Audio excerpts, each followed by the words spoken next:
আজকে আমরা যতক্ষণ পর্যন্ত মাহফিলে এসে না বসতে পারবো ততক্ষণ পর্যন্ত আমরা নেকি উপার্জন করতে পারবো না, ততক্ষণ পর্যন্ত আমাদের নেকির খাতায় নেকি লিপিবদ্ধ হবে না। অতএব মেলা আগামীকালকেও পাওয়া যাবে। হ্যাঁ, তোমাদের মেলা আগামীকালকে তোমরা ঘুরে নিও, কিন্তু আজকে মাহফিল যে মাহফিল সাজিয়েছে এই মাহফিল তুমি আর পাইবা না। অতএব এই মাহফিল বাদ দিয়া কাল কিয়ামতের দিনে জবাব দিতে পারবা না।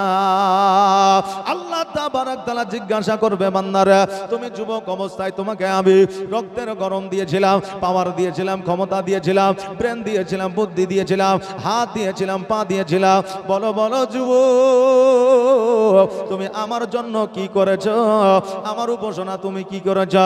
বান্দা বলবে, হ্যাঁ হ্যাঁ লাদরি, আমি কিছুই করতে পারিনি, আমার দ্বারা কিছু সম্ভব হয়নি। কিন্তু যারা এই মাহফিলে বসে আছে, কিন্তু যারা এই জালসা মাহফিলে ওয়াজ শুনতে চায়, তারা কিয়ামতের দিন আমার আল্লাহ তাবারক তাআলাকে বলবে, আল্লাহ গো জীবনে কিছুই করতে পারি না, না নামাজ পড়তে পেরেছি, না রোজা করতে পেরেছি। আল্লাহ নামাজ পড়েছি, রোজা করেছি, এই নামাজ রোজা আপনার দরবারে কবুল হয়েছে কিনা জানি না। আল্লাহ জীবনে কতই না গুনাহ কাদা করেছি, কিন্তু আল্লাহ গো আমাদের এই গ্রামে একদিন মাহফিল হইতেছিল, আপনার কথা আপনার রাসূলের কথা আলোচনা হইতেছিল। সেই দিন আমি ওই মাহফিলে বসে মনোযোগ দিয়ে আমি মন দিয়ে সেই কথাগুলো শ্রবণ করেছিলাম এবং মানার চেষ্টা করেছিলাম। আল্লাহ বলবে, বান্দারে আজকে এই মাহফিল শোনার বদৌলতে আমি আল্লাহ তোমাকে জান্নাতবাসী করলাম। জোরে বলেন সুবহানাল্লাহ। বাবাজি ভাইরা আমার আপনার মনের মধ্যে প্রশ্ন জাগতে পারে, একদিন মাহফিল শোনার পরে কি আমি জান্নাতি হতে পারি? বেরাদার জগতের মধ্যে 50 বছর 60 বছর আপনি জীবন যাপন করলেন, এই 50 বছর 60 বছরে আপনি নামাজ পড়লেন, রোজা করলেন, নামাজ রোজা আল্লাহর দরবারে কবুল হয়েছে কিনা আপনি জানেন না।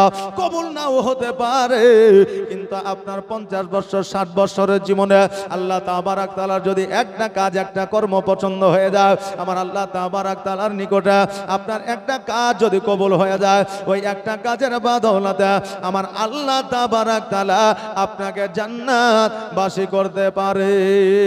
বাবাজি ভাইরা আমার মায়েরা, আজকে আমরা যে জায়গায় যাই না কেন, আমাদের অন্তরে যতক্ষণ পর্যন্ত মহব্বত না থাকবে, যতক্ষণ পর্যন্ত ভালোবাসা না থাকবে, ইসলামের প্রতি যতক্ষণ পর্যন্ত ভালোবাসা না থাকবে, আলেম ওলামার প্রতি ভালোবাসা যতক্ষণ না থাকবে, ওলিয়া উলিয়াদের প্রতি ভালোবাসা যতক্ষণ না থাকবে, আমার আল্লাহর পয়গম্বরের প্রতি ভালোবাসা যতক্ষণ পর্যন্ত না থাকবে, ততক্ষণ পর্যন্ত আপনার জীবন পরিবর্তন হবে না।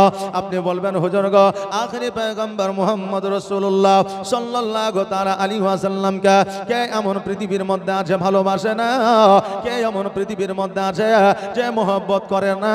আমরা নবীকে ভালোবাসি এই কথাটা আমরা মুখে বলি, কিন্তু বাবা অন্তরকে জিজ্ঞাসা করেন, আমাদের মনের মধ্যে অন্তরের মধ্যে নবীর প্রতি ভালোবাসা আমাদের নাই। আপনি বলবেন, হুজুর গো ভালোবাসা আমাদের নাই, এ কেমন করে আপনি বলতে পারছেন? বেরাদার, আমি যদি আমার সন্তানকে ভালোবাসি, আমার সন্তান যদি বলে আব্বা আমাকে 10টা টাকা লাগবে, আমাকে 20টা টাকা লাগবে, আমাকে 100 টাকা লাগবে, ওই সন্তান যদি কান্নাকাটি আরম্ভ করে দেয়, ওই সন্তান যদি আমার কাছে আপনার অভিমান শুরু করে দেয়, আমি 100 টাকার জায়গায় 200 টাকা দিয়ে দিই আমার বেটাকে, আমার সন্তানকে খুশি করার জন্য। বেরাদার ঠিক ওই রকম আমার নবীকে যদি আমরা ভালোবাসতাম, আমার নবী বলেছেন, আমার উম্মাতিরা তোমরা 5 ওয়াক্ত নামাজ পড়ো, আল্লাহ আমি রাসূল আমার যে জায়গায় আলোচনা হবে ওই জায়গায় তোমরা বসো, রমজান মাসে রোজা করো, শরীয়তের পথে তোমরা চলো, ইহদিনাস সিরাতাল মুস্তাকিমের পথে তোমরা চলো। আমার রাসূল যখন এই কথা বলেছে, আমার রাসূল পাক সাল্লাল্লাহু তাআলা আলাইহি ওয়াসাল্লাম এই কথা আমাদেরকে বলেছেই তো বলেছে, কিন্তু আমার নবী মুস্তাফা সাল্লাল্লাহু তাআলা আলাইহি ওয়াসাল্লাম 570 খ্রিস্টাব্দে 12 রবিউল আউয়াল শুভে সাদেকের সময় সোমবারের দিন, যেই দিন জগতের মধ্যে আবির্ভাব ঘটালেন, যেই দিন জগতের মধ্যে আসলেন, সেই দিন আমার নবীজি সিজদায় রত হইয়া ইয়া হাবলি উম্মতি উম্মতি বলে কাঁদলেন। জোরে বলুন সুবহানাল্লাহ। সুবহানাল্লাহ। শুধু সেই দিনই নয়, আমার নবী মুস্তাফা সাল্লাল্লাহু তাআলা আলাইহি ওয়াসাল্লাম 63 বছর জীবন যাপন করেছে। 63 বছর জীবন যাপনে ইয়া হাবলি উম্মতি উম্মতি বলে কেঁদেছে। নিজের মা ইহ জগৎ ছেড়ে পর জগৎ গমন করেছে। মা আমিনা রাদিয়াল্লাহু তাআলা আনহা, তখন আমার নবীজি 5 বছর 8 মাস বয়স ছিল। কোন রাবি বর্ণনা করেছে 6 বছর বয়স ছিল। সেই দিন আমার নবীজি কান্না করেছিলেন মায়ের জন্য। আব্বা জান চলে গেছে ইহ জগৎ ছেড়ে পর জগতে, কিন্তু আমার নবীজি কান্না করেছিল আব্বা জানের জন্য। আমার নবীজি বলেছিলেন আমার মা ইন্তেকাল করেছে, আমার আব্বা ইন্তেকাল করেছে, আমি যতটা না কান্না করেছি আব্বা মায়ের জন্য, তার চাইতে বেশি বেশি কান্না করেছি আমার উম্মাত উম্মাতের জন্য। জোরে বলেন সুবহানাল্লাহ।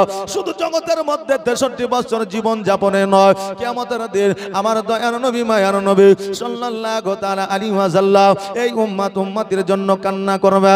বেরাদার, জগতের মধ্যে আমরা যখন কম্পিটিশনে পাস করি, আমরা যখন প্রতিযোগিতায় পাস করি, আমরা যখন পরীক্ষায় পাস করি, আমাদেরকে সার্টিফিকেট দেওয়া হয়, আমাদেরকে আপনার উপহার দেওয়া হয়, আমাদেরকে প্রাইজ দেওয়া হয়। কিয়ামতের দিন আমার আল্লাহ তাবারাক তাআলা আপনার উম্মত কিয়ামতের দিন বান্দা বান্দীদেরকে আমার আল্লাহ তাবারাক তাআলা উপহার দিতে থাকবে।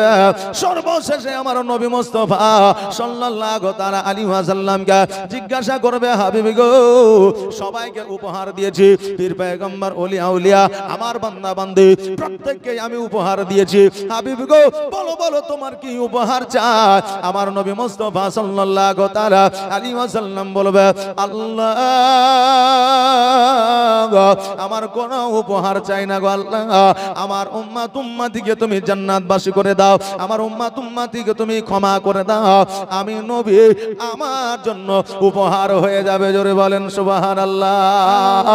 এই নবীজি আমাদের জন্য এত চিন্তা ভাবনা করলেন, এই নবীজি আমাদের জন্য এত কান্না করলেন।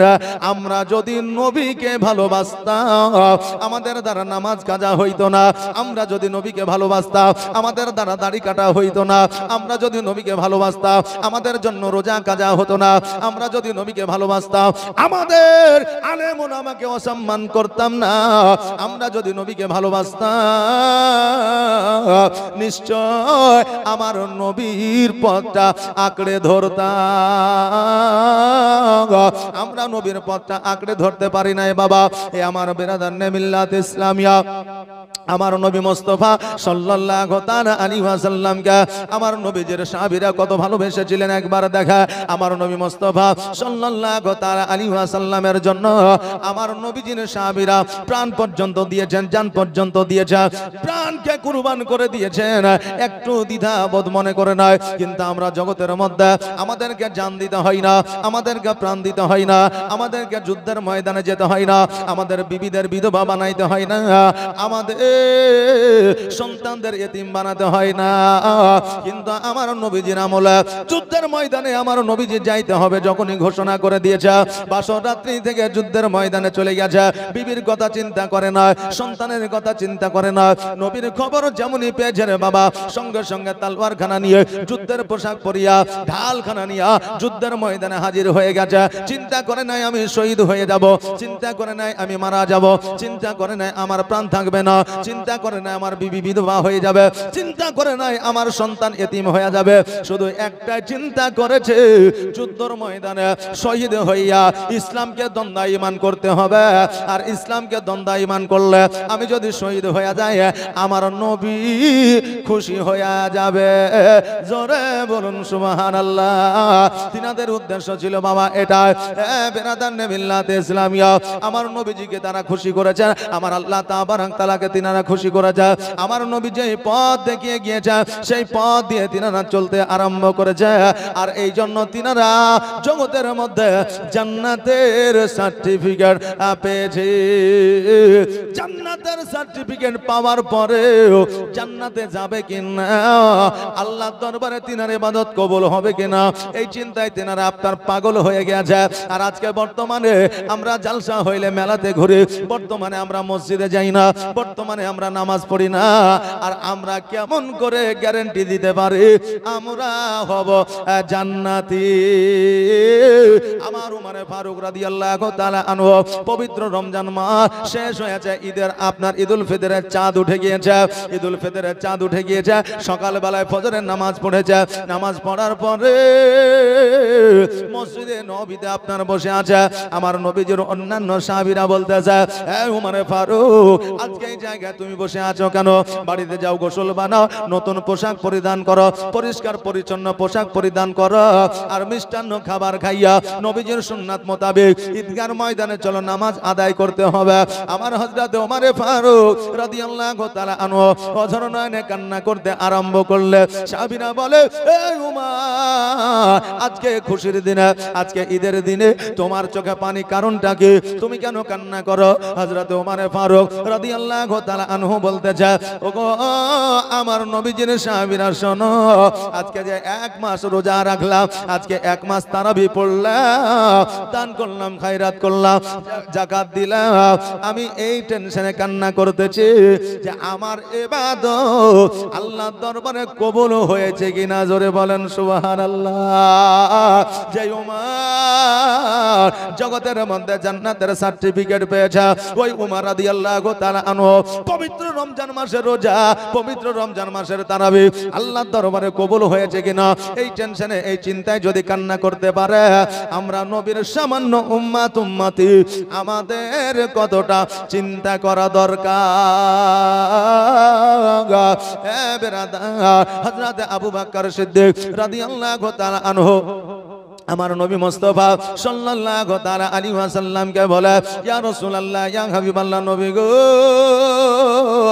আমরা যে ইসলামের প্রচারটা করতেছি, আজকে ইসলাম প্রচার, আজকে ইসলামটা সততার ধর্ম, আজকে এই ইসলাম ধর্মটা হলো মানবতার ধর্ম, আজকে ইসলাম ধর্মটা একমাত্র আল্লাহর কাছে মনোনীত ধর্ম। অতএব ইয়া রাসূলুল্লাহ, যেহেতু সততার ধর্ম, সত্যের ধর্ম, অতএব আমরা এই ধর্মটাকে লুকায়িত ভাবে, ছুপায়িত ভাবে, চুপি চুপি কেন প্রচার করতেছি? ওগো নবীজি, আমরা এই ধর্মটাকে প্রকাশ্যে প্রচার করতে চাই। আমার নবী মুস্তাফা সাল্লাল্লাহু তাআলা আলাইহি ওয়াসাল্লাম বললেন, হে আবু বকর শোনো রে, আজকে যদি আমরা প্রকাশ্যে ইসলাম প্রচার করতে চাই, আমরা যদি প্রকাশ্যে ইসলামের প্রচার শুরু করে দিই, কাফের বেদিনেরা আমাদের প্রতি অত্যাচার শুরু করে দেবে, কাফেরেরা আমাদের প্রতি পাথর মারতে আরম্ভ করবে, কাফেরেরা আমাদের উপর জুলুম শুরু করে দিবে। এই জন্য প্রকাশ্যে ইসলামের প্রচার করা যাবে না। আবু বকর বললেন, ইয়া রাসূলুল্লাহ, ইয়া হাবিবাল্লাহ, নবী গো, প্রয়োজনে প্রাণ দিতে রাজি আছি, জান দিতে রাজি আছি, জীবন দিতে রাজি আছি, কিন্তু লুকায়িত ছুপায়িত ভাবে আর ইসলাম প্রচার করতে চাই না। নবী গো, সময় দেন, ঘোষণা করে দেন, আমরা আজকে থেকে প্রকাশ্যে ইসলামের প্রচার করতে চাই।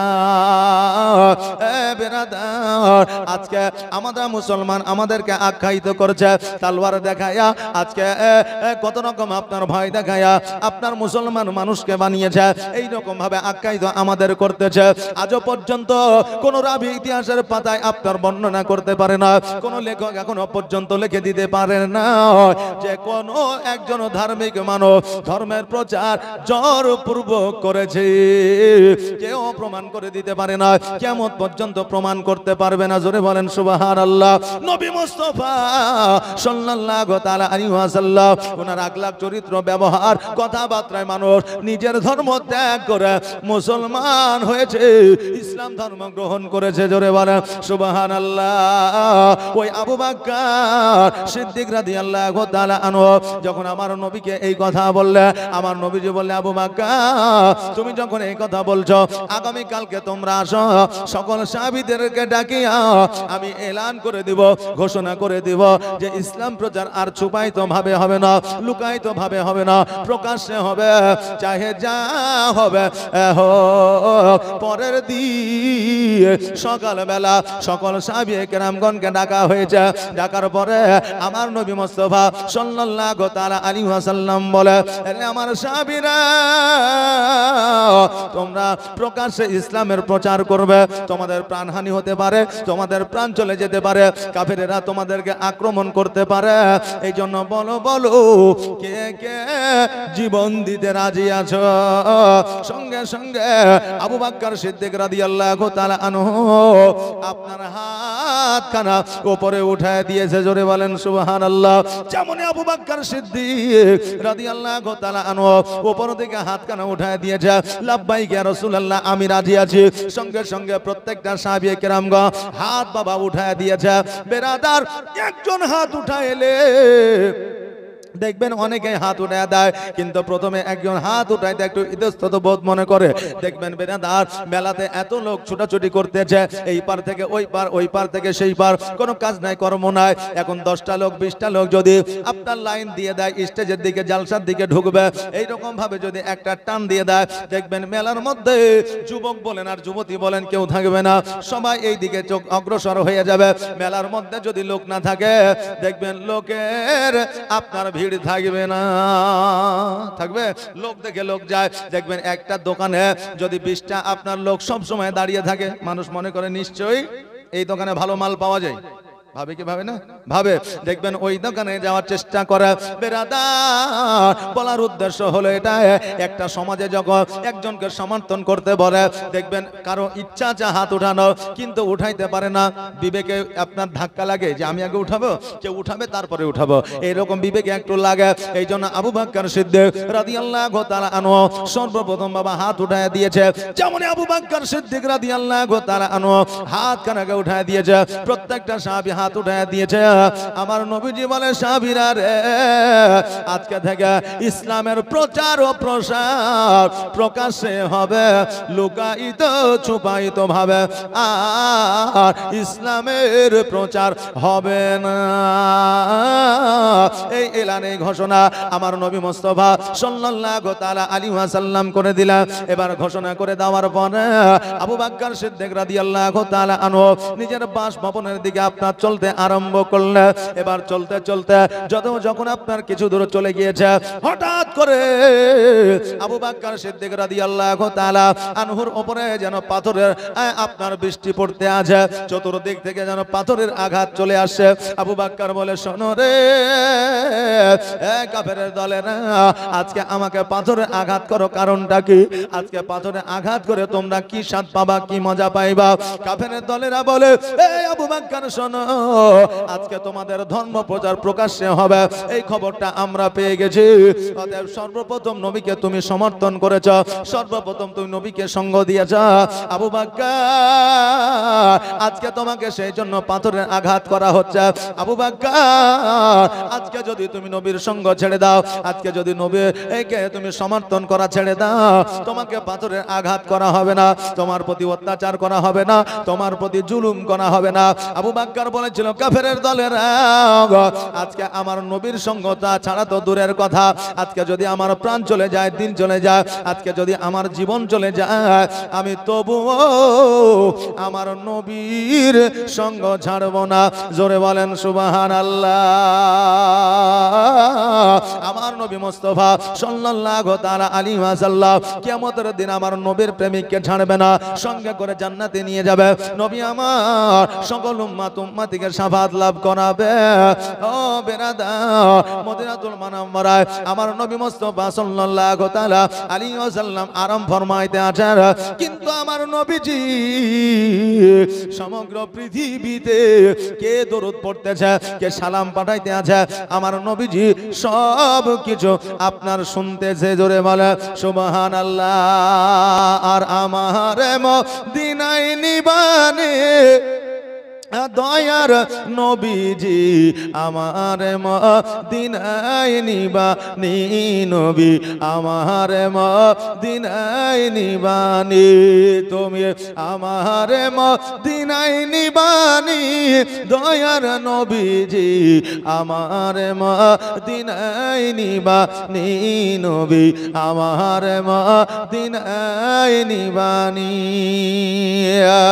নবীজি আমারে পাগল বানায়া আছো মদিনায় লুকায়া আমারে পাগল বানায়া আছো মদিনায় লুকায়া অন্তরেতে অন্তরেতে মদিনার পুরানি দয়া অন্তরেতে মদিনার পুরানি দয়ার নবীজি আমারে মদিনায় নিবানি তুমি আমারে মদিনায় নিবানি দয়ার নবীজি আমার মদিনায় নিবানি নবী আমার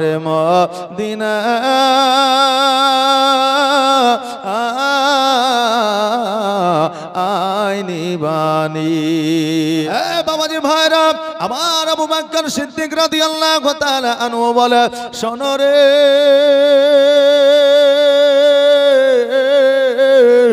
আজকে নবীর সঙ্গ জানা তো দূরের কথা আজকে যদি আমার প্রাণ চলে যায় জান চলে যায় আজকে যদি আমার জীবনও চলে যায় আমিও তবুও আমার নবীর সঙ্গ ছাড়বো না জোরে বলেন সুবহানাল্লাহ এনারা আমার নবীজিকে কত ভালোবেসেছিলেন একবার লক্ষ্য করে দেখা আবু বকর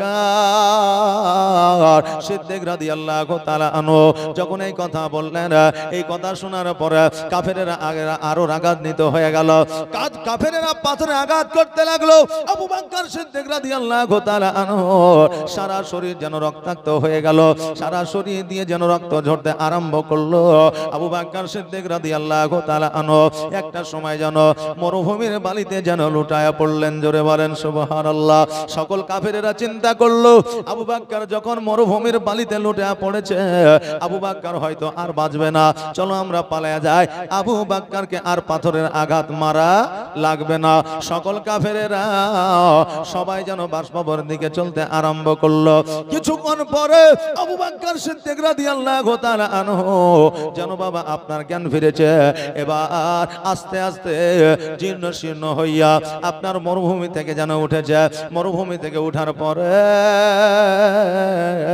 গুটি গুটি পায়ে যেন বাড়ির দিকে আপনার চলতে আরম্ভ করেছে বাড়ির মধ্যে যাইয়া দরওয়াজায় যখন পা দিয়েছে আবু বকর সিদ্দিক রাদিয়াল্লাহু তাআলা আনহুর মা সঙ্গে সঙ্গে বেটা আবু বকরকে দেখিয়া ছুটতে ছুটতে আসিয়া নিজের সন্তানকে বুকের মধ্যে জড়ায়া ধরে বলে বেটা রে আজকে তোমার এই অবস্থা কে করেছে আজকে তোমার সারা শরীরটা ঝাড়ঝাড় করে দিয়েছে আজকে তোমার সারা শরীরটা রক্তাক্ত করে দিয়েছে আবু বকর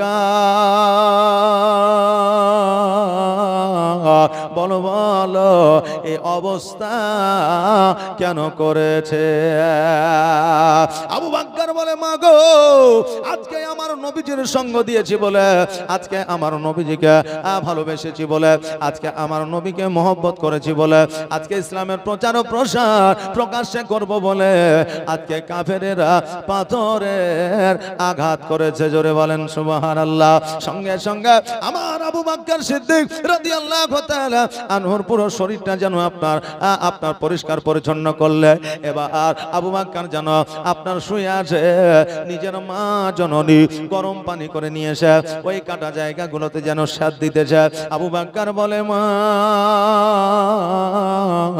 আজকে আমার ক্ষত বিক্ষত জায়গাগুলোতে স্বাদ না করিয়া আমাকে একটু ধরে নিয়া আমার নবীর কাছে চলো আমার নবীর চেহারা দেখলে আমার সকল ব্যথা বেদনা দূর হয়ে যাবে জোরে বলেন সুবহানাল্লাহ মা আমার নবীজিকে যদি একবার দেখতে পায় আমার সকল ব্যথা বেদনা আমার সব কিছু দূর হয়ে যাবে।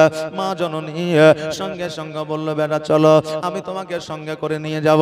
মা বৃদ্ধ মানুষ আবু বকর সিদ্দিক রাদিয়াল্লাহু তাআলা আনহু মা জননীর কাঁধের উপরে হাত দিয়েছে। আস্তে আস্তে গুটি গুটি পায়ে যেন আমার নবীর বাড়ির দিকে যেন আপনার রওনা দিয়েছে। বেরাদার, মা জননী পৃথিবীর মধ্যে এত দামি, মা জননী পৃথিবীর মধ্যে নিঃস্বার্থে একমাত্র সন্তানকে ভালোবাসতে পারে। বিনা স্বার্থে মা বাবা ছাড়া পৃথিবীর মধ্যে কেউ ভালোবাসতে পারে না।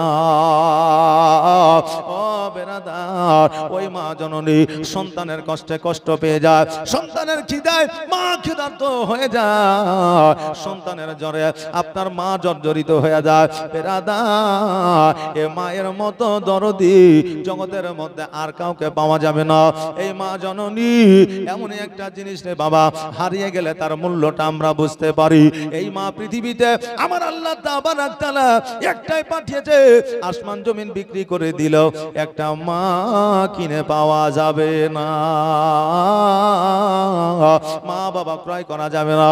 বাবাজি ভাইরা, আবু বকর সিদ্দিক রাদিয়াল্লাহু তাআলা আনহু উনি যেন বাবা একটা হাত মায়ের কাঁধে দিয়েছে। মা অতি কষ্ট করে আবু বকর সিদ্দিক রাদিয়াল্লাহু তাআলা আনহুকে যেন আমার নবীর কাছে নিয়ে যাও, আমার নবী মুস্তাফা সাল্লাল্লাহু তাআলা আলাইহি ওয়াসাল্লামের কাছে। আবু বকর যেমন পৌঁছে গেছে, কত বিগত জায়গাগুলো আপনার চাদর দিয়ে যেন ঢাকতে আছে। এবার আমার নবী মুস্তাফা সাল্লাল্লাহু তাআলা আলাইহি ওয়াসাল্লাম আবু বকরকে কাছে ডাকিয়া আবু বকরকে বলে, আবু বকর বলো বলো কেমন আছো? আমার আবু বকর বলতেছে, ইয়া রাসূলুল্লাহ আমি আলহামদুলিল্লাহ ভালো আছি। ওগো নবীজি আপনি কেমন আছেন? আবু বকর সিদ্দিক রাদিয়াল্লাহু তাআলা আনহুর কথা শুনে আমার নবীজি বললেন, আলহামদুলিল্লাহ ভালো আছি। আবার আবু বকর বলে, হুজুর আমি এতক্ষণ পর্যন্ত ব্যথায় ব্যথিত ছিলাম, এতক্ষণ পর্যন্ত অসুবিধাতে ছিলাম, নবী গো আপনি যখন বলে দিয়েছেন আমি ভালো আছি, আপনার ভালো থাকার কথা শুনিয়া আমি আবু বকর পরিপূর্ণ সুস্থ হয়ে গেছি। জোরে বলেন সুবহানাল্লাহ। আমার নবীজি বলে, আবু বকর আজকে দেখ কত বিক্ষত জায়গাগুলো তুমি চাদর দিয়ে তুমি ঢাকতে আছো। আবু বকর আজকে তুমি চাদর দিয়ে ঢেকে তোমার কোনো লাভ হবে? তোমার কোনো লাভ হবে না। কেন না? তোমার প্রতি পাথরের যখন আঘাত করেছিল কাফেরেরা, আমি নবী তখনই খবর পেয়েছিলাম। জোরে বলেন সুবহানাল্লাহ। আবু বকর আজকে তোমাকে আমি বলেছিলাম আজকে প্রকাশ্যে ইসলামের প্রচার ও প্রসার করলে কাফেরেরা আমার প্রতি আঘাত করবে, কাফেরেরা তোমাদের প্রতি আঘাত করবে, অত্যাচার শুরু করবে, জুলুম শুরু করবে। আবু বকর শোনো রে, আমার আল্লাহ পাক রব্বুল আলামিন পয়গাম দিয়ে দিয়েছে, চিঠি দিয়ে দিয়েছে, মক্কা থেকে যে কোনো সময় মদিনায় হিজরত করতে হতে পারে। কেন না কাফেরদের জুলুম অত্যাচার বেড়ে গেছে। আবু বকর সিদ্দিক রাদিয়াল্লাহু তাআলা আনহু অঝর নয়নে কান্না করে। আমার নবী বলে, আবু বকর তুমি কেন কান্না করো? আবু বকর বলে, হুজুর আপনি মক্কা থেকে মদিনায় চলে যাবেন, আমি আবু বকর আমি কাকে দেখিয়া থাকবো? আমি কার কাছ থেকে মসলা মাসাইল জেনে নিব? আমি কার দিকে আঙুল দেখায়া আমি ইসলামের প্রচার ও প্রসার করব?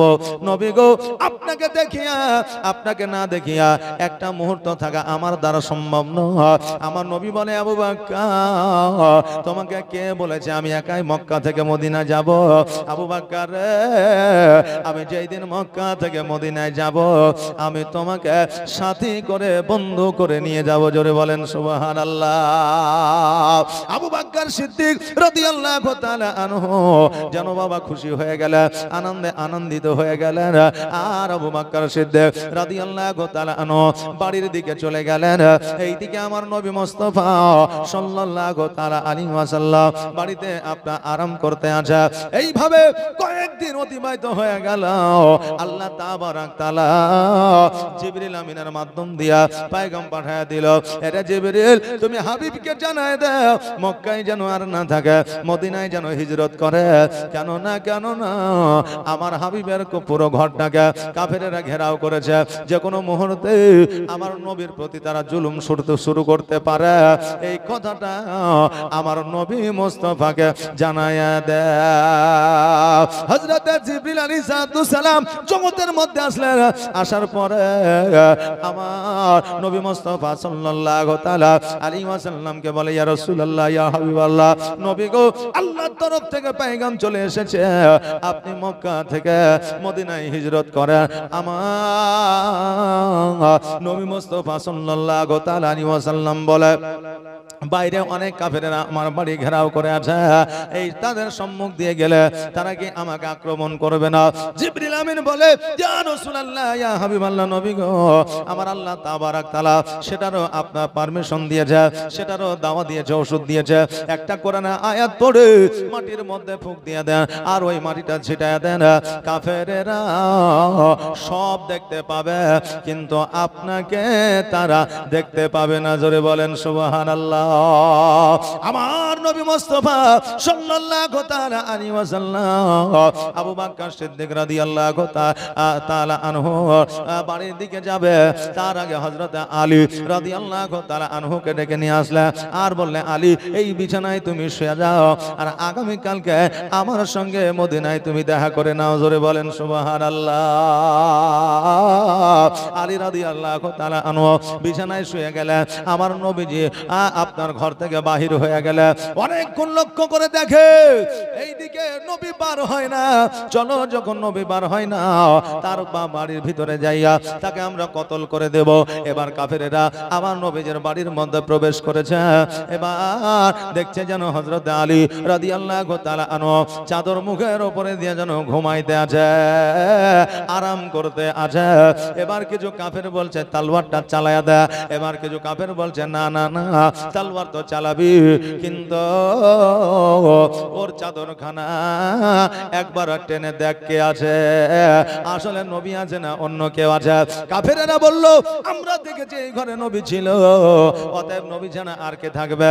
মুহাম্মদ সাল্লাল্লাহু তাআলা আলাইহি ওয়াসাল্লাম ছাড়া আর কারো থাকার কথা নয়। এইদিকে আলী রাদিয়াল্লাহু তাআলা আনহু চিন্তা করে, আল্লাহ গো, যদি তলোয়ারখানা চালায়া দে, আমি ইহজগৎ ছেড়ে পরজগৎ গমন করব, কিন্তু আমি তো কিছুই বলতেও পারছি না, কারণ আমার নবীজি শুয়ে দিয়ে গেছে। আল্লাহ, আমার নবীর মুখ দ্বারা যে কথাটা বার হয়ে যায়, আসমান জমিন পাহাড় পর্বত নদী নালা হিলতে পারে, এক জায়গা থেকে অপর জায়গা যেতে পারে, কিন্তু আমার নবীর কথার নড়চড় হয় না। জোরে বলেন সুবহানাল্লাহ। আমার নবী যখন বলে দিয়েছে, আজকে তুমি আমার বিছানায় শুয়ে যাও, আগামী কালকে তুমি দেখা করে নিবে মদিনা, অতএব আল্লাহ গো, আজকে কাফেরেরা যতই কোশিশ করুক না কেন, আজকে কাফেরেরা যতই চেষ্টা করুক না কেন, আমাকে তারা শহীদ করতে পারবে না। এই বলে আপনার হযরত আলী রাদিয়াল্লাহু তাআলা চোখটা বন্ধ করে মুখখানা ঢেকে শুয়ে আছে। এবার কাফেরেরা বলল, যখন বলতেছ মুখের চাদরটা একবার সরায়া দেখি। এবার চাদরখানা যেমন সরায়া দিয়েছে, দেখছে যেন হযরত আলী রাদিয়াল্লাহু তাআলা আনহু বাবা শুয়ে আছে। এবার জিজ্ঞাসা করে, আলী, আমরা দেখলাম মুহাম্মদ সাল্লাল্লাহু আলাইহি ওয়াসাল্লাম ছিল, আজকে তুমি কেমন করে বিছানায় আসলে? যাইতেও দেখলাম না, আসতেও দেখলাম না। হযরত আলী রাদিয়াল্লাহু তাআলা আনহু মিচকে হাসি দিয়ে বলে, এ কাফেরের দলের লোকেরা, আমার নবী এখন অনেকক্ষণ আগে বেরিয়ে গেছে, তোমরা আমার নবীকে দেখতে পাও না। যেমন এই কথা বলেছে, সঙ্গে সঙ্গে ওই কাফেরেরা আমার নবী মুস্তাফা সাল্লাল্লাহু বেরাদার, এইদিকে আমার নবী মুস্তাফা সাল্লাল্লাহু তাআলা আলাইহি ওয়াসাল্লাম আবু বকরের দরওয়াজায় যেন আপনার সালাম দিলেন, আসসালামু আলাইকা ইয়া হালাল ভাই। সঙ্গে সঙ্গে আবু বকর যেন দরওয়াজাটা খুলে দিলেন। আমার নবী বলে, আবু বকর, এখন মধ্যরাত্রি, আর এই মধ্যরাত্রিতে তোমার তো আরাম করার কথা, কিন্তু দরওয়াজা সঙ্গে সঙ্গে খুলে দিলে কারণটা কি? আবু বকর বললেন, ইয়া রাসূলুল্লাহ, ইয়া হাবিবাল্লাহ, নবী গো, আপনি আমাকে বলেছিলেন মক্কা ছেড়ে মদিনায় যেতে হতে পারে যে কোনো মুহূর্তে, যে কোনো সময়। এই জন্য নবী গো, আমি সেই দিন থেকে বিছানায় আরাম করি না, সর্বদা দরওয়াজায় দাঁড়িয়ে থেকেছি, না জানি আমার নবী কখন চলে আসবে। আর আমার নবী আসার পরে যদি আমাকে ডাক দিয়ে না পায়, আমার নবীকে হয়তো কাফেররা আক্রমণ করবে, আমি আবু বকর সহ্য করতে পারবো না। আমি কেমন কিয়ামতের দিন জবাব দিতে পারবো না। এই জন্য নবী গো আমি এই জায়গা সর্বক্ষণ সর্বদা ঘুমকে হারাম করে দাঁড়িয়ে থাকতাম। জোরে বলেন সুবহানাল্লাহ। ভালোবাসা কাকে বলে রে বাবা একবার দেখা, মহব্বত কাকে বলে একবার দেখেন। ভালোবাসি ভালোবাসি এই কথাটা মুখে বললে হবে না, অন্তরে যতক্ষণ পর্যন্ত না মহব্বত করতে পারবে। মুখে ভালোবাসি বলে কিন্তু অন্তরে যতক্ষণ না হবে অতক্ষণ পর্যন্ত আমাদের মহব্বত বাবা হবে না। এই জন্য কই বলছে ভালো যদি বাঁচতে হয় নবীকে বাসো, জান যদি দিতে হয় নবীকে দিও। নবী তরানে বালা, নবী বাঁচানে বালা, নবী তরানে বালা, নবী বাঁচানে বালা। আর প্রাণের চেয়ে প্রিয় তাই, প্রাণের চেয়ে প্রিয় তাই নবীকে চিনুন। ভালো যদি বাঁচতে হয় আমার নবীকে বাসুন। সাকারাতের বিছানাতে কি যে যন্ত্রণা, সাত সাগরের পানি দিল তৃষ্ণা মিটে না। জোরে বলেন সুবহানাল্লাহ। সাকারাতের বিছানাতে কি যে যন্ত্রণা, সাত সাগরের পানি দিলেও তৃষ্ণা মিটে না। আর কাউসারের পানি দেবেন, কাউসারের পানি দেবেন শাহে মদিনা। ভালো যদি বাঁচতে হয় আমার নবীকে বাসুন।